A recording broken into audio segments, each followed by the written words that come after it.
اللهم اهدنا واهد بنا واجعلنا سببا لمن اهتدى.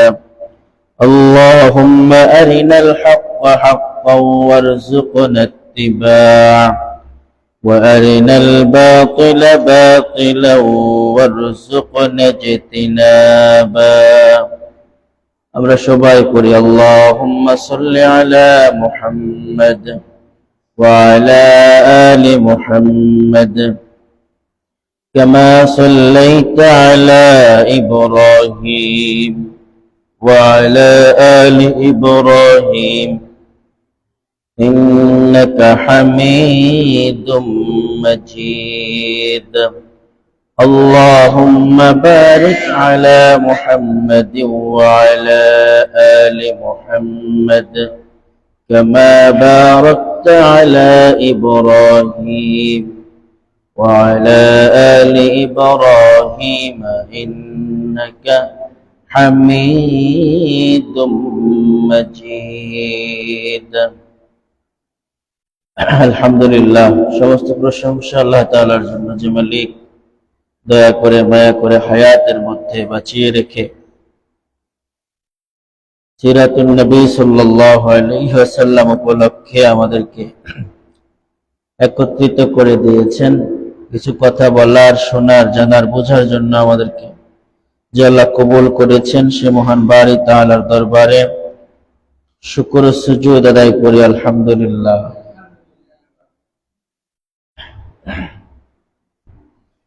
দরুদ ও সালাম নবীর প্রতি সাল্লাল্লাহু আলাইহি ওয়াসাল্লাম। সম্মানিত সুধী, আজকে আমরা গুরুত্বপূর্ণ রাসূলের সিরাত সম্পর্কিত গুরুত্বপূর্ণ কয়েকটি তথ্য উপস্থাপন করেই দোয়া করে ইনশাআল্লাহ শেষ করে দেব। একটি হলো রাসূল আকরাম সাল্লাল্লাহু আলাইহি ওয়াসাল্লামকে আল্লাহ তাআলা গোটা মানব জাতির জন্য মডেল হিসেবে তৈরি করেছেন। তো রাসূলের জীবনের অনেক বড় এক মহাসাগরের বিষয়, কারণ রাসূলের জীবনের একটা অংশ হলো চরিত্রের বিষয়। আল্লাহ তাআলা বলছেন, ইন্নাকা লাআলা খুলুকিন আযীম, আমি আপনাকে উত্তম চরিত্রের অধিকারী বানিয়েছি। শুধু চারিত্রিক বিষয় আল্লাহ তাআলা আযীম বলেছেন। আযীম বলা হয় এমন অবস্থাকে যার দৈর্ঘ্য, প্রস্থ এবং অন্য কোনো কিছু মেপে এটাকে পরিমাপ করে বলার কোনো সুযোগ নেই। তার মানে হলো এত বিশাল, এত মহান চরিত্রের অধিকারী এবং এত বেশি যিনি উম্মার জন্য, মুসলিমদের জন্য, অমুসলিমদের জন্য, সকলের জন্য যিনি দয়ার সাগর। ওমা আরসালনাকা ইল্লা রাহমাতাল লিল আলামিন, গোটা জাতির জন্য আমি আপনাকে রহমা হিসেবে প্রেরণ করেছি। সম্মানিত মুসল্লিয়ানে কেরাম, রাসূলের জীবনের প্রতিটি পরতে পরতে মুসলিম উম্মার জন্য শিক্ষার রয়েছে, অনুকরণ এবং অনুসরণীয় অনেক বিষয় রয়েছে, যেগুলো অনুসরণ করলে আমরা ইত্তেবায়ে সুন্নাহ অথবা ইত্তেবাউন নবী সাল্লাল্লাহু আলাইহি ওয়াসাল্লাম এর অনুসরণ করলাম। কুরআনুল কারীম বলছে, আল্লাহ বলছেন, কুল ইন কুনতুম তুহিব্বুনাল্লাহা ফাত্তাবিউনি ইউহিব্বুকুমুল্লাহ ওয়া ইয়াগফির লাকুম যুনুবাকুম ওয়াল্লাহু গফুরুর রহিম। কুল, হে নবী আপনি বলুন, ইন কুনতুম তুহিব্বুনাল্লাহ, তোমরা যদি আল্লাহ তাআলাকে ভালোবাসতে চাও, ফাত্তাবিউনি ইউহিব্বুকুমুল্লাহ, তাহলে তোমরা আল্লাহর হাবিবকে ভালোবাসো, ইত্তেবা করো। ইত্তেবা হলো সামনে যিনি পথ চলছেন, যেভাবে পা রাখছেন, যতটুকু গ্যাপে গ্যাপে পা রাখছেন, ডানে কিংবা বামে যেভাবে তিনি হাঁটছেন, এভাবে হেঁটে হেঁটে অনুসরণ করে চলার নামই ইত্তেবা। সাহাবায়ে কেরাম কিভাবে হাঁটবেন এটাও নবীকে আল্লাহ শিখিয়েছেন। নবী হে, আপনার সাহাবীরা যেন আপনার আগে না হাঁটে। সুন্নাহ 49 নম্বর সূরা, সূরা হুজুরাত, আল্লাহ বলছেন, يا أيها الذين آمنوا لا تقدموا بين يدي الله ورسوله واتقوا الله إن الله سميع عليم হে ইমানদারগণ লা তুকদ্দিমু তোমরা অগ্রবর্তী হয়ে যেও না বাইনা ইয়াদাইল্লাহি ওয়া রাসূলিহি আল্লাহ এবং আল্লাহর রাসূলের সামনে। আল্লাহ তো আমাদের সাথে হাঁটেন না, তাহলে আল্লাহ কেন আল্লাহর কথা বললেন? তার মানে আল্লাহর নবীকে অনুসরণ করে চললে আল্লাহকে ভালোবাসা হলো।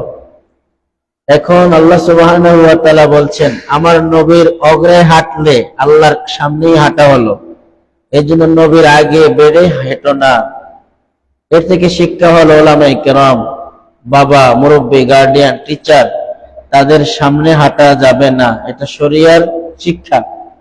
তাদের পিছনে হাঁটা, অনুসরণ করা, কথা, লেনদেন কেমন করেছেন আপনার বাবা, তাদের থেকে শিখা, ওনাদের গার্ডিয়ানদের থেকে শিখেছে। সম্মানিত শুধু এবার আল্লাহ বলছেন ওয়াত্তাকুল্লাহ, আল্লাহকে ভয় করো, ইন্নাল্লাহা সামিউন আলিম, আল্লাহ তাআলা সব বিষয় দেখছেন। সাহাবায়ে কেরামকে আল্লাহ শিখালেন নবীর সাথে কিভাবে কথা বলতে হবে। দুজন সাহাবী কথার কাটাকাটি রাসূলের সামনে একই অনুষ্ঠানে, কিন্তু আওয়াজ বেড়ে গেল। সাথে সাথে আল্লাহ মেসেজ করলেন যে আল্লাহ নবী আপনার সামনে আপনার সাউন্ড সিস্টেমের চাইতে লাউড স্পিকারে কেউ কথা বললে এটা বেয়াদবি হয়। এমনকি আমি আল্লাহ তার জীবনের সব নেক কাজগুলো আমি ডিলিট করে দেব, খুঁজে পাবে না। আমি রাগ হলে এমনটাই করব। আয়াত নাযিল করলেন আল্লাহ তাআলা, ইয়া আইয়ুহাল্লাযীনা আমানু লা তারফাউ আসওয়াতাকুম ফাওকা সাওতিন নাবী ولا تجهروا له بالقول كجهر بعضكم لبعض أن تحبط أعمالكم وأنتم لا تشعرون। সম্মানিত উপস্থিতি, আল্লাহ সুবহানাহু ওয়া তাআলা বলছেন হে ঈমানদারগণ লা তারফাউ, তোমাদের আওয়াজ উঁচু করা যাবে না। এই আয়াত থেকে শিক্ষা হলো সম্মানিত শিক্ষক, বাবা মা, ওস্তাদ, ইমাম, উলামায়ে কেরাম, তাদের সামনে নিজের আওয়াজকে তাদের আওয়াজের চাইতে বড় আওয়াজে না তোলা। যদি এমনটি হয় তাহলে সাথে সাথে ক্ষমা চেয়ে নেওয়া। এবং এ বিষয়টি ইসলামের একটি শিক্ষা। দুইজন সাহাবী এমন করলেন, সাথে সাথে আল্লাহ বললেন তাহবাতু আমালুকুম, আমি কিন্তু তোমাদের আমলনামা সব ধ্বংস করে দিব। আনতুম লা তাশউরুন, তোমরা টের পাবে না। আল্লাহর সাথে আলোচনা একটু ওয়াজ করলেন এভাবে।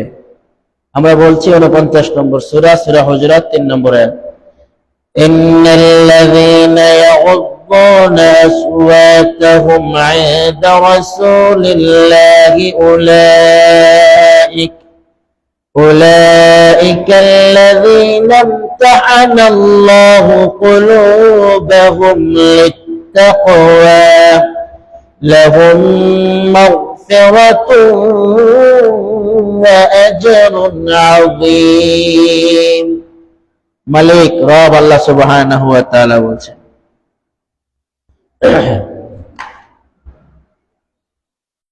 ইন্নাল্লাযীনা ইয়াগুদ্দুনা আসওয়াতাহুম, যারা তাদের সাউন্ড সিস্টেমকে কন্ট্রোল করেছে, মানে চিৎকার দিয়ে কথা বলে নাই, ইনদা রাসূলিল্লাহ, কার সামনে? আল্লাহ রাসূলের সামনে।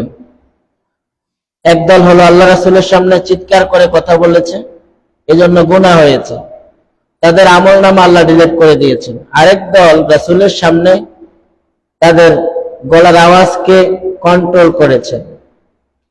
এখন আল্লাহ তাদের উভয়ের বিষয়ে কথা বলছেন, ইন্নাল্লাযীনা ইয়াগুদ্দুনা আসওয়াতাহুম ইনদা রাসূলিল্লাহি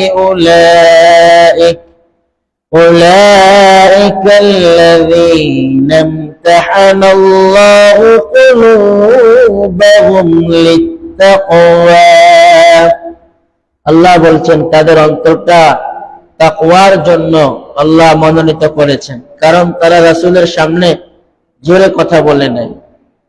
এখন এগুলো রাসূলের জীবনের দর্শন, আদর্শ। আমরা এগুলো শিখবো যে আমি আমার বাবা মা, উস্তাদ, ইমাম, উলামায়ে কেরাম তাদের সামনে আগে হাঁটবো না, তাদের সামনে কথা চিৎকার করে বলবো না, তাদের সামনে বিনয়ের আচরণ করব। এটা রাসূলের জীবনের শিক্ষা। এখন দেখেন, রাসূলের, আমি প্রথমে বলেছি, রাসূলের জীবনী বলে শেষ করা যাবে না। তবে আমাদের মধ্যে, আমার মধ্যে যে অভাব, সেই অভাবগুলো নিয়ে আমি আলোচনা করি, তাহলে আমার আমলের জন্য সুন্দর হবে এবং আপনারা যারা শুনছেন আপনাদের আমলের জন্য সুবিধা হবে। যদি এমন ভুল, এমন অন্যায় আচরণ আমাদের দ্বারা হয়, তাহলে যেন আমার মালিক আপনাকে এবং আমাকে যেন ক্ষমা করে দেন এবং রাসূলের আদর্শে আমাদেরকে আদর্শবান হওয়ার তৌফিক দান করেন। أولئك الذين امتحن الله قلوبهم للتقوى لهم مغفرة وأجر عظيم। আল্লাহ বলছেন তাদের জন্য রয়েছে ক্ষমা ও আজরুন, পুরস্কার, প্রতিদান, আযীম, মহান। কেন? শুধু রাসূলের সামনে কথা বলার সময় কণ্ঠটা অবনত করেছে, এজন্য আল্লাহ বলছেন তাদের অন্তরটা আল্লাহ চয়েস করেছেন, তাদের জন্য ক্ষমা, তাদের জন্য মহান পুরস্কার। রাসূলের আরেকটি সুন্নাহ হলো এমন, রাসূল কারো থেকে শুনে এই কথাটা অন্য কাউকে বলতেন না। কাফা বিল মারই কাযিবান, রাসূলের একটি হাদিস এমন, মিথ্যুক হওয়ার জন্য ওই কথাটাই যথেষ্ট। আইয়ু হাদ্দিসা বিকুল্লি মা সামিআ, যা শুনে এটাই বলে। একজনের থেকে একটা কথা শোনার পরে যাচাই বাছাই না করে অন্য কাউকে যদি বলে দেন, তাহলে আপনি আল্লাহর কাছে মিথ্যুক হিসেবে প্রমাণিত হবেন, উপস্থাপিত হবেন। এখন রাসূল সাল্লাল্লাহু আলাইহি ওয়াসাল্লাম এই কাজটি করতেন না। রাসূল সাল্লাল্লাহু আলাইহি ওয়াসাল্লাম কি করতেন না? এমন কাজ, এমন আমল করতেন না, এই কাজটি পছন্দও করতেন না। এই জন্য রাসূলের হাদিসটি বলেছেন, আর একই সূরার একই আয়াতের 6 নম্বর আয়াত আল্লাহ বলছেন ইন্নাল্লাযীনা, সেখানে আল্লাহ সুবহানাহু ওয়া তাআলা বলছেন ইয়া আইয়ুহাল্লাযীনা আমানু ইন জাআকুম ফাসিকুন বিনাবাইন ফাতাবায়ানু আন তুসিবু কওমান বিজাহালাহ فتصبحوا على ما فعلتم نادمين।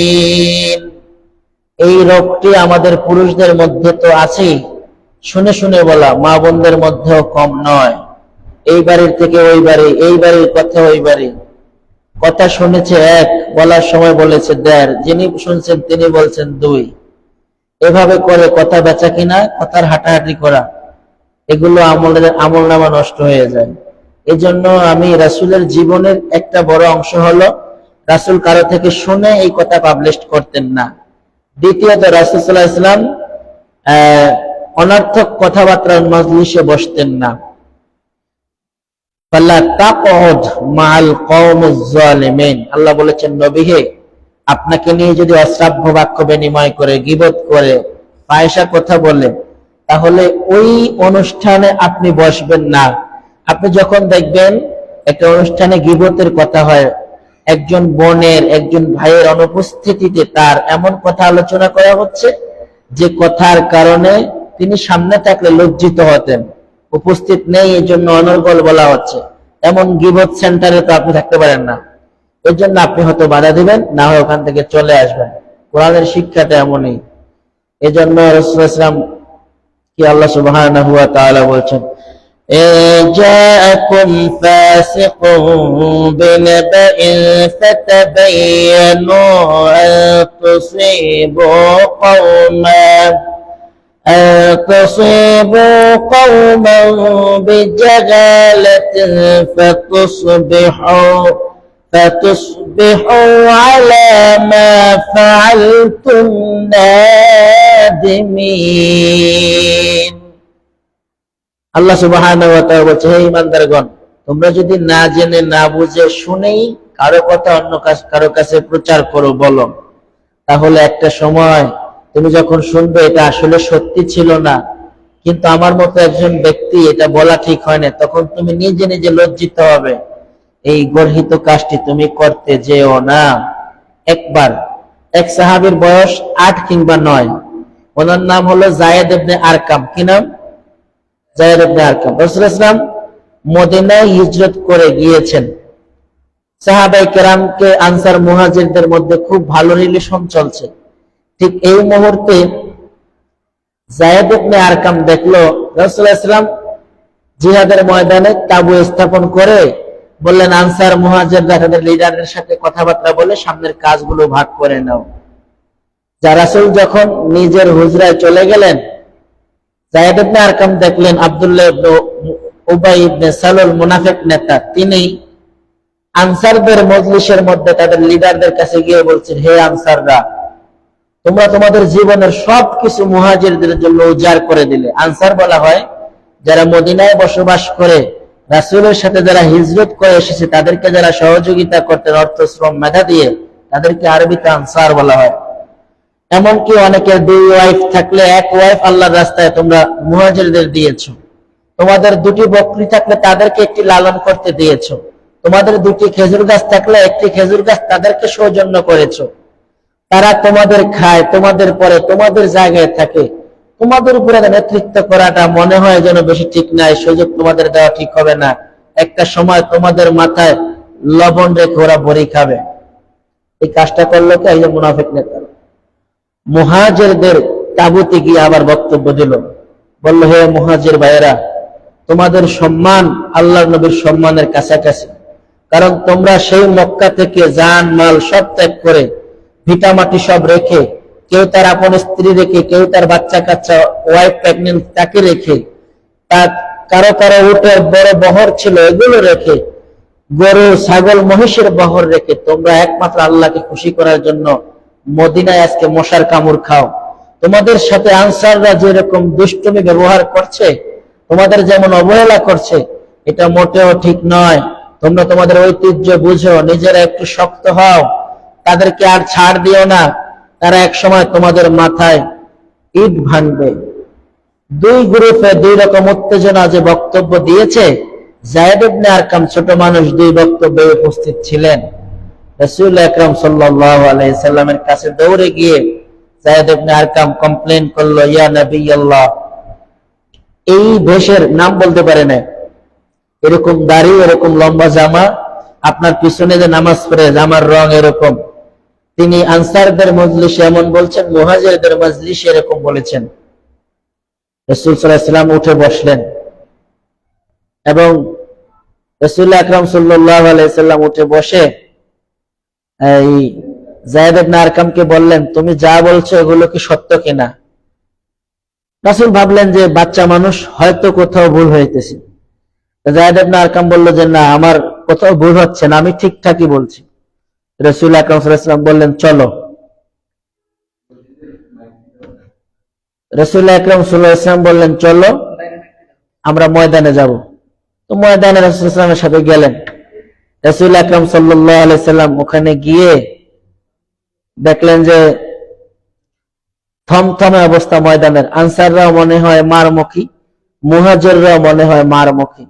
রাসূল মাঠের পরিবেশ বুঝে সবাইকে ডাকলেন, ডেকে বললেন, আমি এক মুহূর্ত এই জায়গায় থাকবো না, চলে যাব, জিহাদের দরকার নেই। তোমাদের আনসার এবং মুহাজিরদের মধ্যে যে ঐক্য সম্প্রীতির বন্ধন ছিল, এটা যেহেতু নষ্ট হয়েছে, এখানে আর ময়দানে থাকার কোনো সুযোগ নাই। কি করবো? আমরা চলে যাব।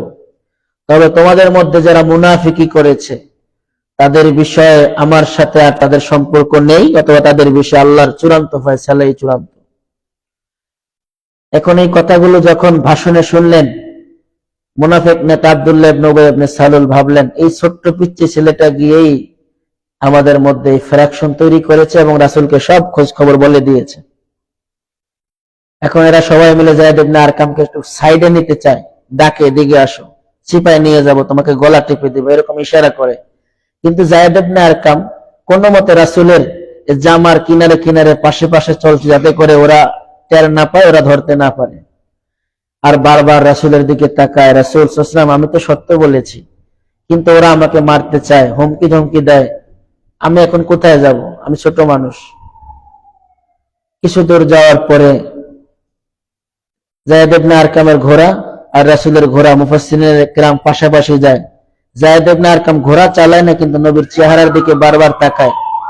কারণ যায়েদ ইবনে আরকামের কথায় চাওয়া আল্লাহ কোরআনের আয়াত নাযিল করবেন না। কোরআনের আয়াত নাযিল করবেন মুহাম্মদুর রাসূল সাল্লাল্লাহু আলাইহি ওয়াসাল্লামের মনে যখন আশার সঞ্চার হবে, কোনো বিষয়ে জানার আকাঙ্ক্ষা হবে, সেটাকে কেন্দ্র করে আয়াত নাযিল হবে। কিছুক্ষণ পর যায়েদ ইবনে আরকাম দেখলেন ওহী নাযিল হওয়ার আগে রাসূলের ঘোড়াটা যেমন দাঁড়ানো অবস্থায় বসে যেত, এভাবে বসে গেছে। রাসূল ঘেমে গিয়েছেন, সেন্সলেস হবে হবে এমন অবস্থা। যায়েদ ইবনে আরকাম খুব খুশি হলেন, রাসূলের খুব কাছে গিয়ে দাঁড়ালেন। কোন কোন মুফাসসিরিনে কিরাম লিখেছেন রাসূলকে উনি আলিঙ্গন করা অবস্থায় আয়াত নাযিল হয়েছে। এটি হলো সূরা মুনাফিকুন, পুরা সূরাটা নাযিল হয়েছে। আল্লাহ সুবহানাহু ওয়া তাআলা সূরা মুনাফিকুনের মধ্যে বলে দিয়েছেন, আপনি যায়েদ ইবনে আরকামকে ছোট মানুষ মনে করেছেন, যায়েদ ইবনে আরকাম যা বলেছে সব সত্য, আর এরা আপনার সামনে আল্লাহর শপথ কিরা কসম যা করে এগুলো সব মিথ্যা। আয়াতগুলো এভাবে, إذا جاءك المنافقون قالوا نشهد إنك لرسول الله والله يشهد إنك لرسوله। এভাবে করে আল্লাহ আয়াত নাযিল করছেন, নবী হে, এই মুনাফিকরা আপনার সামনে আসলে বলবে আল্লাহর কসম আপনি ছাড়া আমাদের দ্বিতীয় কোনো নবী নেই, আপনি আমাদের সব, মাথার মুকুট, আমাদের তাজ। এভাবে বলে বলে নবী হে আপনার সামনে মিথ্যা কথা বলবে, ফাম দেবে। পিছনে গিয়ে এরা সবচেয়ে বড় দুশ্চরিত্রের অধিকারী এবং মুনাফিক। ইত্তাখাযু আইমানাহুম জান্নাহ, আল্লাহ বলছেন নবী মুনাফিকগুলোরা কিভাবে চিনবেন? তারা বারবার শপথ করে আল্লাহর হুকুম কিরা কসম কাটে, যাতে করে তার কথাগুলো সত্যি হিসাবে পরিগণিত হয়। এগুলো মুনাফিকদের চরিত্র এবং লক্ষণ। আমরা রাসূলের জীবনী আলোচনা করতে গিয়ে রাসূলের সাথে ঘটে যাওয়া যে ঘটনাটি বলেছি, তার মানে আমাদের মধ্যে যদি বারবার আল্লাহর কসম, আল্লাহর শপথ, বিশ্বাস করস না বিষয়টা এটাই, এভাবে যারা বলে, এগুলো মুনাফিকদের চরিত্র, আমাদের মধ্যে থাকার কথা নয়। এবার মুনাফিকদের বিষয়ে রাসূল সাল্লাল্লাহু আলাইহি ওয়াসাল্লাম বলেছেন, আয়াতুল মুনাফিকি সালাস, মুনাফিকের গুণ তিনটা। ইযা হাদ্দাসা কাযাব, মুনাফিক কথা বললে মিথ্যা বলে। ওয়া ইযা ওয়াদা আখলাফ, কারোর সাথে ওয়াদা করলে ভঙ্গ করে। ওয়া ইযা আতুমিনা খান, আমানতে খেয়ানত করে। এটি বুখারীর riwayat। ওয়া যাদা মুসলিম রাহিমাহুল্লাহ, ইমাম মুসলিম রাহিমাহুল্লাহ বাড়িয়ে বলেছেন কি, ওয়া ইযা খাসামা ফাজর, মুনাফিক যখন দুইজনে ঝগড়া করে তখন মুনাফিকের ভিতরে সূরা সালাম যা আছে সব বের করে দেয়। তার মানে গাল মন্দ যা আছে সব বের করে দেয়, অশ্রাব্য বাক্য বিনিময় করে মুনাফিক। এটা হলো হাদিসের দৃষ্টিকোণ। এজন্য আমরা আমাদের মধ্যে গুণগুলো থাকলে আমরা এই গুণগুলো ছেড়ে দেব। রাসূল সাল্লাল্লাহু আলাইহি ওয়াসাল্লাম কখনো রাসূল সাল্লাল্লাহু আলাইহি ওয়াসাল্লামের 63 বছরের জীবনে একদিনের জন্য, এক মুহূর্তের জন্য মিথ্যা বলেন নাই। এই আমলটা তো আমরা করতে পারবো ইনশাআল্লাহ। ওয়ালাউ কানা মাযাহান, হাদিসে আবারত এমন, রাসূল মজা করে কারোর সাথে মিথ্যা বলতেন না। আমরা মাঝে মধ্যে মজা করে দুষ্টামি করে বলি না, এমনটা এমন। রাসূলের এই হাদিসটি এমন যে রাসূল মজা করেও কারোর সাথে অহেতুক কথা, মিথ্যা কথা বলেননি। এজন্য আমার মনে হয় রাসূলের জীবনের থেকে অনেক কিছু শিকার চেয়ে দুই একটি পয়েন্ট আমরা মনে রাখবো। জীবন চলে যেতে পারে, আমি প্রচুর পরিমাণ লজ্জিত হতে পারি, আমার অনেক লস হতে পারে, কিন্তু আমি মিথ্যা বলবো না, আমি গীবত করব না, আমার মধ্যে নেফাকি থাকতে পারে না, আমি মুসলিম অবস্থায় ইন্তেকাল করব, আমি ঋণ মুক্ত অবস্থায় ইন্তেকাল করব, আমি অনেক কিছু রেখে যাব।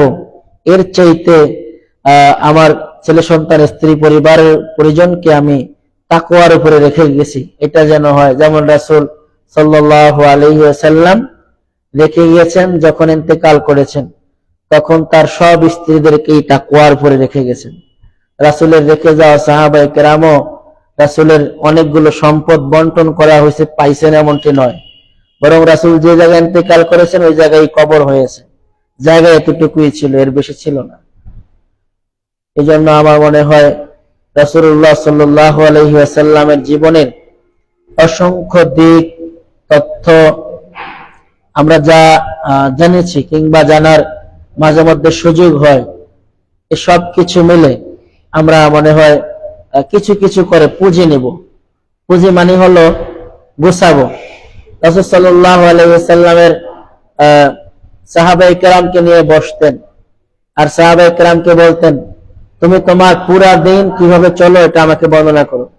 সাহাবায়ে কেরাম বলতেন যে আমি ইস্তাকাইতু ক্বাবলা আল ফজর, আমি ফজরের আগে উঠি, এমন এমন করি। নবী তাহাজ্জুদের সময় এমন করি।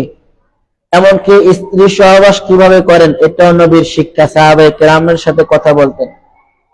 এমনকি সাহাবায়ে কেরাম রাদিয়াল্লাহু তাআলা আনহুম কোন কবিরা গুনাহ করলে মুহাম্মদ সাল্লাল্লাহু আলাইহি ওয়াসাল্লামের কাছে এসে উপরে পড়তেন। সেই মুসলিম হাদিসগুলো এসেছে। এক মহিলা এসে বলেন, আল্লাহ নবী সাল্লাল্লাহু আলাইহি ওয়াসাল্লাম, আমি শেষ, আমাকে আপনি জবাই করেন, মেরে ফেলেন। রাসূল সাল্লাল্লাহু আলাইহি ওয়াসাল্লাম বললেন, কি হয়েছে তুমি বলো। এই মহিলা বলল, রাসূল আকরাম সাল্লাল্লাহু আলাইহি ওয়াসাল্লাম, আমাকে জোর করে এই মরুভূমির একজন ত্রাস আমাকে ধর্ষণ করেছে। একটা বাচ্চা আমার পেটে কনসিভ করেছে। আমি বুঝতে পেরেছি আমার পেটে একটা হারাম আছে। এই অবস্থা আমি বাঁচতে চাই না। রাসূল সাল্লাল্লাহু আলাইহি ওয়াসাল্লাম বললেন, ঠিক আছে যাও, বাচ্চা প্রসব করার পর তুমি আমার কাছে কোলে করে নিয়ে আসবে। তো বাচ্চা প্রসব করার পরে রাসূল সাল্লাল্লাহু আলাইহি ওয়াসাল্লামের কাছে নিয়ে আসলো। আসার পরে রাসূল আকরাম সাল্লাল্লাহু আলাইহি ওয়াসাল্লাম বাচ্চাটাকে দেখলেন আর বললেন, যাও, 2 বছর পরিপূর্ণ দুধ পান করানোর পরে ফিরে আসবে। তো 2 বছর পরিপূর্ণ দুধ পান করানোর পরে এই মহিলা বাচ্চা কোলে করে নিয়ে আসছে। বলছে, ইয়া নবী আল্লাহ, ইয়া রাসূলুল্লাহ, আমাকে আপনি উপযুক্ত শাস্তি দেন। রাসূলুল্লাহ অন্য এক সাহাবিয়াকে বললেন যে ঠিক আছে, এই মহিলার বাচ্চাটা তুমি কোলে নাও। আর বুক পরিমাণ গর্ত করে পাথর নিক্ষেপ করে মহিলাকে শাহাদাতের দিকে ঠেলে দেওয়া হলো।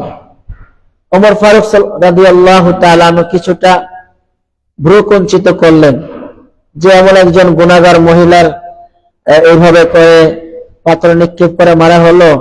ফিনকি দিয়ে রক্ত বের হয়ে ওমরের জামায় কিছুটা লাগছিল। তিনি এটা সংকোচ বোধ করলেন। রাসূলুল্লাহ সাল্লাল্লাহু আলাইহি ওয়াসাল্লাম দেখলেন যে ওমর ভ্রুকুঞ্চিত করছে। রাসূল বললেন, ওমর, তুমি কি এই মহিলার পোশাকে ব্লাড দেখে ভ্রুকুঞ্চিত করছো? তুমি কি জানো এই মহিলার তাওবাকে যদি এক পাল্লায় রাখা হয় আর গোটা মদিনাবাসীর তাওবাকে এক পাল্লায় রাখা হয় সমান হবে না। তার মানে আজকে তার এই অনুষ্ঠানে অসংখ্য ফেরেশতা এসেছে এবং তার যখন প্রাণ বের হয়ে যায়, আমি নবী দেখেছি তার প্রাণটা কে নেবে, কোন ফেরেশতারা নেবে, এটা নিয়ে ফেরেশতাদের মধ্যে ঝগড়া হচ্ছে। জান্নাতের ফেরেশতারা এটা নিয়ে খুব তাড়াতাড়ি করছে। তুমি এমন করছো কেন?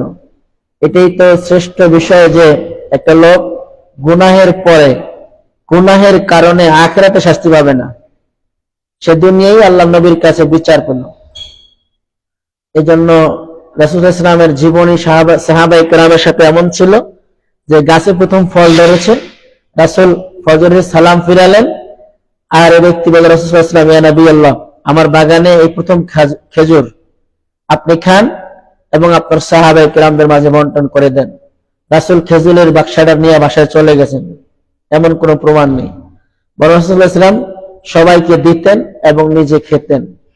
এটা আমি এজন্য বলছি, অনেক সময় এমন হয় ইফতার আমরা পেট ভরে খাই কিন্তু পাশে কারো দিকে আমাদের নজর থাকে না, অথবা পাশের বাসায় সাহারি খেয়েছে কিনা সেটা আমরা খোঁজ খবর নেওয়ার সুযোগ থাকে না। এরপরে রাসূল সাল্লাল্লাহু আলাইহি ওয়াসাল্লামকে কেউ যদি এক পেয়ালা দুধ দিতেন, পেয়ালা তো বুঝেন, ছোট বাটি, তো রাসূল সাল্লাল্লাহু আলাইহি ওয়াসাল্লাম, এটা তো একটা ছোট জিনিস যে তিনি একবার ঠোঁট লাগালেই এটা দুধ শেষ হয়ে যেত। তো রাসূল সাল্লাল্লাহু আলাইহি ওয়াসাল্লাম সাহাবায়ে কেরামকে ডেকে বলতেন, বিসমিল্লাহ বলো, আর এই পেয়ালা থেকে সবাই একটু একটু করে দুধ খাও।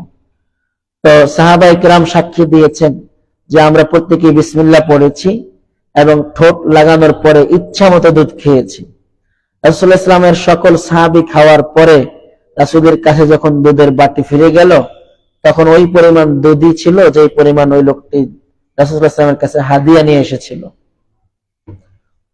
রাসূল সাল্লাল্লাহু আলাইহি ওয়াসাল্লামের সাথে সাহাবায়ে কেরামের লেনদেন ছিল এমন যে সালাম ফিরাতেন আর দেখতেন কোন সাহাবী নেই, অসুস্থ, তাকে দেখতে যেতেন। অমুসলিম হলেও দেখতে যেতেন। একদিন রাসূল দেখলেন পথে কাঁটা নেই, ভাবলেন যিনি কাঁটা দেয় তিনি মনে হয় অসুস্থ। বাসায় গিয়ে দেখলেন যে উনি কনকনে শীতে যেমন মানুষ কাঁপে এমন কাঁপছেন জ্বরে। রাসূল সাল্লাল্লাহু আলাইহি ওয়াসাল্লাম এশার সালাতে পাননি, এশার পরে গিয়েছেন। গিয়ে বললেন, আপনি যে অসুস্থ আমি কোনোভাবেই টের পেতাম না যদি আপনি আমার পথে প্রতিদিন কাঁটা না দিতেন। আজকে কাঁটা না থাকার কারণে আমি ভেবেছি আপনি অসুস্থ। রাসূল সাল্লাল্লাহু আলাইহি ওয়াসাল্লাম নিজে পানি আনলেন, শামালে তিরমিজির মধ্যে আসছে, রাসূল মাথায় পানি ঢাললেন। মহিলাকে বলছেন, আপনার কি খুব কষ্ট হয়? কারো কথা মনে পড়ে? আমি কি কাউকে দেখে হেল্প করব? রাসূল সাল্লাল্লাহু আলাইহি ওয়াসাল্লাম নিজে বর্ণনা করছেন সাহাবীদের কাছে, আমি এই কথাগুলো যতবার বলেছি ততবারই খেয়াল করেছি মহিলার এই দুই চোখ বেয়ে অঝরে পানি ঝরছিল। আর বলছে, আমি কাঁটা দিয়ে আপনাকে প্রতিবন্ধকতা তৈরি করেছি, আর আপনি আমার শুশ্রূষায় একজন ডাক্তারের সেবকের ভূমিকা পালন করছেন। আপন সন্তানকে এভাবে অসুস্থতার সময় খুঁজে পাওয়া যায় না, যেভাবে আপনি আমাকে মা ডাকছেন। শুধু এটাই নয়, রাসূলুল্লাহ সাল্লাল্লাহু আলাইহি ওয়াসাল্লাম বৃদ্ধ মহিলাকে বললেন যে আপনি কি একা? বলল, হ্যাঁ, আমার একটা গৃহপালিত গরু আছে।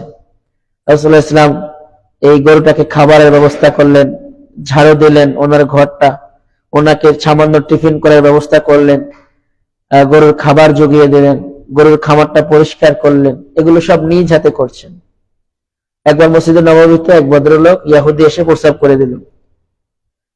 রাসূলুল্লাহ সাল্লাল্লাহু আলাইহি ওয়াসাল্লাম প্রস্রাবের শেষে ইহুদিকে কিছুই বলেন নাই, কিন্তু নিজ হাতে প্রস্রাব পরিষ্কার শুরু করে দিলেন। সাহাবায়ে কেরামের মনে এতক্ষণ ছিল যে রাসূল কিছু ওয়াজ করবেন, না হয় শাসন করবেন, না হয় মারবেন। আর কেউ কেউ মনে করছিলেন মনে হয় বলবেন যে জেলখানায় আবদ্ধ করো, তখন জেল ছিল, মসজিদে নববীর খুঁটির সাথে বাঁধো। কিন্তু রাসূল এগুলা কিছুই করেন নাই। কি করেছেন রাসূল সাল্লাল্লাহু আলাইহি ওয়াসাল্লাম? নিজ হাতে প্রস্রাব পরিষ্কার করা শুরু করলেন।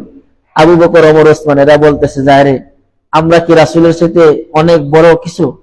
ওনারাও পরিষ্কার শুরু করলেন। তাড়াতাড়ি সবাই হাত লাগানোর কারণে মসজিদে নববীটা দ্রুত পরিষ্কার হয়ে গেল। রাসূল সাল্লাল্লাহু আলাইহি ওয়াসাল্লাম পরিচ্ছন্ন হলেন, হাত ধুইলেন, এসে ওই ইহুদিকে বললেন, ইন্না হাযাল মসজিদ লাম তুবনা লিহাযা, হে আল্লাহর বান্দা, এই মসজিদ প্রস্রাব করার জন্য বানানো হয় না। তুমি মনে হয় মসজিদ কেন বানানো হয়েছে এটা তুমি জানো না। এই মসজিদ বানানো হয়েছে এখানে মুসলিমরা সাজদা করবে আল্লাহকে। তোমার প্রস্রাব করতে অনেক কষ্ট হয়েছে, বসতে পারো না, নিরিবিলি জায়গা খুঁজে পাও না, এবং ইস্তেঞ্জা সারতে পারো না, এই জন্য আমরা দুঃখিত। তবে এই মসজিদটা প্রস্রাবের জন্য নয়। তো ইহুদি কিছুক্ষণ চুপচাপ দাঁড়িয়ে থেকে তিনি ভাবলেন, আমি তো এতক্ষণ ভেবেছি আমার পিঠে অসংখ্য মানুষের কিল ঘুষি পড়বে, কিন্তু রাসূল সাল্লাল্লাহু আলাইহি ওয়াসাল্লাম কোনোটাই করেন নাই। এই লোকটি তার আঙ্গিনায় গিয়ে তার লোকদেরকে, গোত্রের লোকদেরকে ডাকলেন, ডেকে বললেন, ওয়ালা শাতামানি ওয়ালা কাহারানি রাসূলুল্লাহ সাল্লাল্লাহু আলাইহি ওয়াসাল্লাম। ওয়ালা শাতামানি, রাসূল আমাকে গালমন্দ করেননি, ওয়ালা কাহারানি, আমাকে রাগান্বিত হননি, ওয়ালা গদাবানি, রাগান্বিত হননি, ধমকাননি, বের করে দেননি। কিন্তু তিনি আমাকে বুঝিয়ে বললেন এই মসজিদের জন্য বানানো হয়েছে। তিনি শেষে বললেন, আমার দৃষ্টিতে এই ব্যক্তির মতো এত ভদ্র ভালো মানুষ আমি কখনো দেখি নাই। একজন ইহুদির বক্তব্যে অসংখ্য মানুষ এসে ইহুদি রাসূলের কাছে মুসলিম হয়ে গেল। এই শিক্ষা থেকে আমরা এটা এমন শিক্ষা নিতে পারি যে আমার ব্যবহারে একজন অমুসলিম যেন স্যাটিসফাই হয় যে না, মুসলিমদের আদর্শ এমন হওয়া ভালো, মুসলিম হলে এমনই হতে হয়, পরোপকারী হতে হয়। কিন্তু আমি যদি এমন হই যে না, আমি মুসলিম কিন্তু পরোপকারী না, আমি মুসলিম আমার কারণে অন্য ভাই কষ্ট পায়, আমি মুসলিম আমার কারণে আরেক ভাই জমি নিয়ে মামলা করতে হয়, আমাকে ঋণ দেওয়ার পয়টা নিয়ে দাঁড়ে দাঁড়ে ঘুরতে হয়, বিচারের জন্য ইউনিয়ন পরিষদে যেতে হয়, আদালতে যেতে হয়, তাহলে এমন মুসলিম তো রাসূলের উম্মাহ হতে পারে না। আজকের সব মিলে আলোচনার শেষ কথা আমরা এমন বলছি, উপসংহার হলো এই, আমরা যে আজকে শুনলাম রাসূলের জীবনী থেকে, রাসূলের সাথে সাহাবায়ে কেরাম, অমুসলিমদের মুআমালাত, মুআশারাত সবকিছু মিলে আল্লাহ তাআলা আমাদেরকেও রাসূলের আদর্শ সৈনিক হওয়ার তৌফিক দান করেন। আল্লাহ যে মডেল হিসেবে রাসূলকে নাজিল করেছেন, প্রেরণ করেছেন, আমাদেরকেও আমাদের সন্তানদের কাছে, পরিবারের কাছে, সন্তানদের কাছে মডেল বাবা, পরিবারের কাছে মডেল হাজবেন্ড এবং ভাইদের কাছে মডেল ভাই, অর্থাৎ আমরা যেন মডেল হতে পারি রাসূলের সুন্নাহর আদর্শে আদর্শবান, রাসূলের সুন্নাহয় আলোয় আলোকিত হতে পারি। আল্লাহ তাআলা তৌফিক দান করেন। হাযা মা ইনদি ওয়াল ইলমু ইনদাল্লাহ আলাইহি তাওয়াক্কালতু ওয়া ইলাইহি উনীব। আসসালামু আলাইকুম। দোয়া করব। আমরা সকলে ইস্তিগফার করেন। আস্তাগফিরুল্লাহাল্লাযী লা ইলাহা ইল্লা হুয়াল হাইয়ুল কাইয়্যুম ওয়া আতুবু ইলাইহি। লা হাওলা ওয়া লা কুওয়াতা ইল্লা বিল্লাহিল আলিয়্যিল আযীম। আমরা সবাই জিয়ারতের উদ্দেশ্যে সূরা ফাতিহা একবার পড়েন। আউযু বিল্লাহি মিনাশ শাইতানির রাজীম। বিসমিল্লাহির রাহমানির রাহিম। আলহামদুলিল্লাহি রাব্বিল আলামিন। আর রাহমানির রাহিম। মালিকি ইয়াউমিদ্দিন। إياك نعبد وإياك نستعين اهدنا الصراط المستقيم صراط الذين أنعمت عليهم غير المغضوب عليهم ولا الضالين. بسم الله شهد سورة إخلاص تنمر برني. بسم الله الرحمن الرحيم. قل هو الله أحد الله الصمد لم يلد ولم يولد ولم يكن له كفوا أحد. بسم الله الرحمن الرحيم. قل هو الله أحد الله الصمد لم يلد ولم يولد ولم يكن له كفوا أحد. بسم الله الرحمن الرحيم. قل هو الله أحد الله الصمد لم يلد ولم يولد ولم يكن له كفوا أحد. اللهم صل على محمد وعلى آل محمد كما صليت على إبراهيم وعلى آل إبراهيم إنك حميد مجيد. أستغفر الله الذي لا إله إلا هو الحي القيوم وأتوب إليه. لا حول ولا قوة إلا بالله العلي العظيم. আমরা সকলেই আমাদের গুনাহের জন্য আল্লাহর কাছে অনুতপ্ত হব এবং আমাদের যারা কবরবাসী হয়েছে তাদের ক্ষমার জন্য আল্লাহর কাছে দোয়া চাইব। আলহামদুলিল্লাহি রাব্বিল আলামিন ওয়াল আকিবাতু লিল মুত্তাকিন ওয়ালা উদওয়ানা ইল্লা আলাল যালিমিন ওয়াসসালাতু ওয়াসসালামু আলা আকরামিল আম্বিয়া'i ওয়াল মুরসালিন সাইয়্যিদিনা মুহাম্মাদিন ওয়া আলা আলিহি ওয়া আসহাবিহি আজমাইন। ربنا تقبل دعاءنا وحفلتنا بقبول حسن يا رب العالمين. رب ارحمهما كما ربياني صغيرا. আল্লাহ তাআলা সালাতুল ইশা জামাতের সাথে আদায়ের পর দীর্ঘ সময় আপনার রাসূলের আদর্শ নিয়ে কোরআন এবং সুন্নাহর আলোকে যে আলোচনাগুলো করেছি, আমাকে সহ সকল মুসল্লিয়ানে কেরামকে আমল করার তৌফিক দান করেন। আল্লাহ তাআলা আমাদের আব্বা আম্মা, আত্মীয় স্বজন, মুরব্বিয়ানে কেরাম, মুসল্লিয়ানে আযম যারা কবরবাসী হয়েছেন, বিশেষ করে প্রতিষ্ঠানে যারা জায়গা, সম্পদ, শ্রম, মেধা বিনিয়োগ করেছেন, আমার আব্বা মারহুম মাওলানা নুরুল হক রাহিমাহুল্লাহ, যিনি মুহাদ্দিস ছেড়ে দিয়ে কোরআনের খেদমতে এই জায়গাটাকে আলোকিত করেছেন, আজ মসজিদের পশ্চিম পাশে একা একা কবরে শুয়ে আছেন। আল্লাহ তাআলা এই প্রতিষ্ঠানকে যারা ভালোবেসেছেন, অনেকেই এই মসজিদের পশ্চিম পাশে শুয়ে আছেন। আল্লাহ সকলের কবরগুলোকে রাউদাতুম মিন রিয়াজিল জান্নাহ বানিয়ে দেন, কবর আযাবগুলোকে মাফ করে দেন। এই প্রতিষ্ঠানকে ভালোবেসেছেন, এলাকার বিভিন্ন স্থানে গাছতলায়, বাসতলায়, পুকুর পাড়ে শুয়ে আছেন।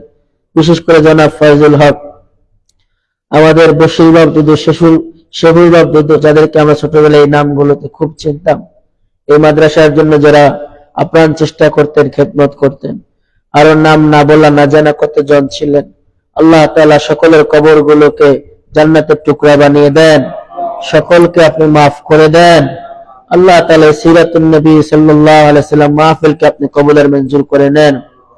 আমাদের ইমাম সাহেব ছোট মাওলানা নুরুল করিম দামাত বারাকাতুহুল আলিয়া, তাকে আল্লাহ তাআলা আপনি হেলেম এবং মর্যাদা দিয়ে দেশ ও জাতির কল্যাণে খেদমত করার জন্য একজন উপযুক্ত ব্যক্তি বানিয়ে দেন।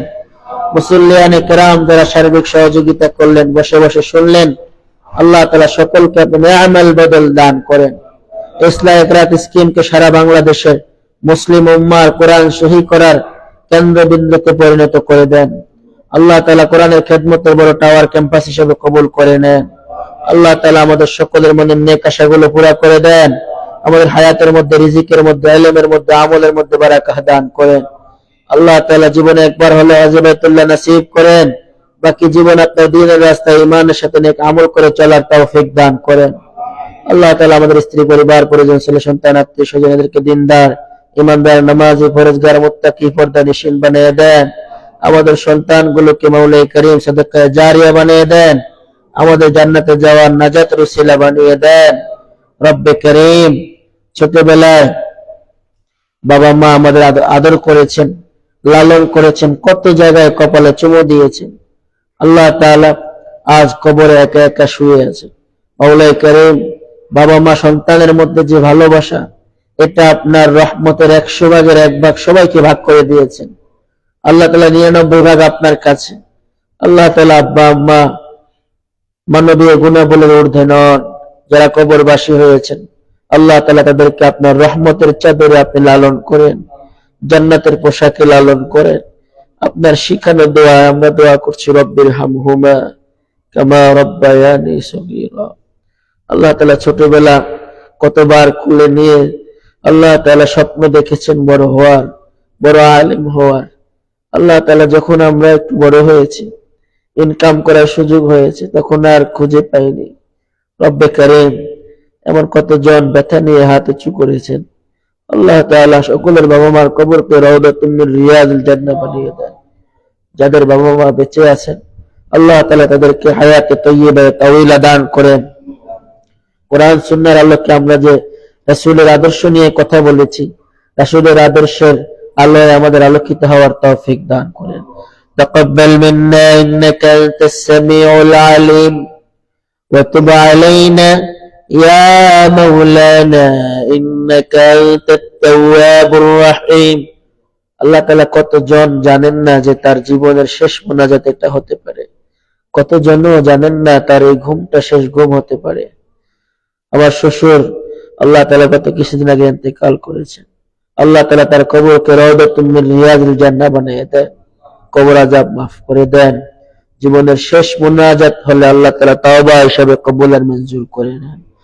সুবহানা রাব্বিকা রাব্বিল ইজ্জাতি আম্মা ইয়াসিফুন ওয়া সালামুন আলাল মুরসালিন والحمد لله رب العالمين بحق لا إله إلا الله محمد رسول الله صلى الله عليه